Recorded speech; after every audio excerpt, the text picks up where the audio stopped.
Tell us a bit more about this constitutional committee. What is it and how significant a development is it when it comes to discussing peace in Syria?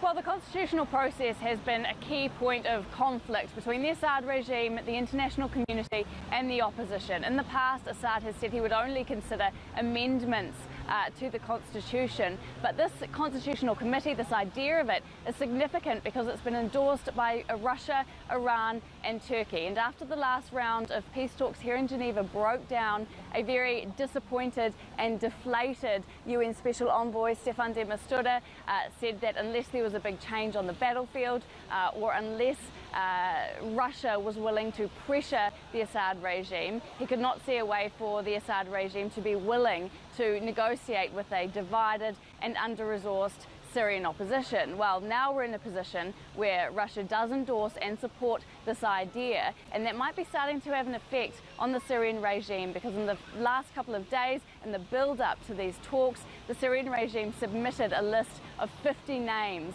that it wanted to be on the committee. So that's certainly seen as a bit of a boost to this process from the UN's perspective.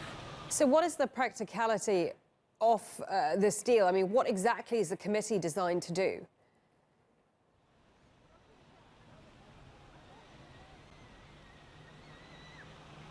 Well, in broad terms, it is supposed to rewrite the constitution and pave the way for electoral reform after the war is finished. Now, those are pretty broad brushstrokes. We don't have a lot of detail about how that is supposed to take shape, and in theory, the types of people that are supposed to be on that list are independent policy analysts, civil society, experts and women. The UN is keen for at least 30% of people who make their way onto this list to be women. Now, at the moment, that seems like a very tall order, considering how entrenched both sides are and how little progress has been made in the peace process over the last 7 years. So there's a lot of details to be ironed out still by those delegations from Turkey, Iran and Russia, and in those meetings taking place in the building behind me.